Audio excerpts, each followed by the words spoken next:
खोपोली नगर परिषद निवडणुकीच्या पार्श्वभूमीवर परिवर्तन आघाडीत मोठा स्फोट झाला आहे. घटक पक्ष असलेल्या उभाठा पक्षाने राष्ट्रवादी काँग्रेस पक्षावर थेट रोष व्यक्त करत 2 दिवसाचा अल्टिमेटम दिला आहे. परिवर्तन आघाडीत आम्हाला गणतीत घेतले जात नाही, चर्चेत सामील केले जात नाही, आमच्या मागण्यांकडे दुर्लक्ष केले जात आहे, असा गंभीर आरोप करत उभाठा पक्षाने आता सरळ एकला चलोरेची भूमिका घेण्याची चेतावणी दिली आहे. या भूमिकेमुळे संपूर्ण आघाडीमध्ये प्रचंड खळबळ निर्माण झाली असून दोन्ही पक्ष आता उघड संघर्षाच्या दिशेने जात असल्याचे स्पष्ट संकेत मिळू लागले आहेत.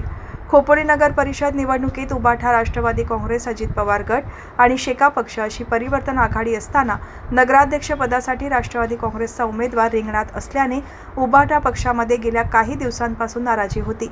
मात्र सोमवारी झालेल्या पत्रकार परिषदेत उपजिल्हाप्रमुख नितीन सामंत आणि तालुका प्रमुख एकनाथ पिंगळे यांनी आक्रमक भूमिका घेत राष्ट्रवादी काँग्रेसला थेट सवाल केला आहे.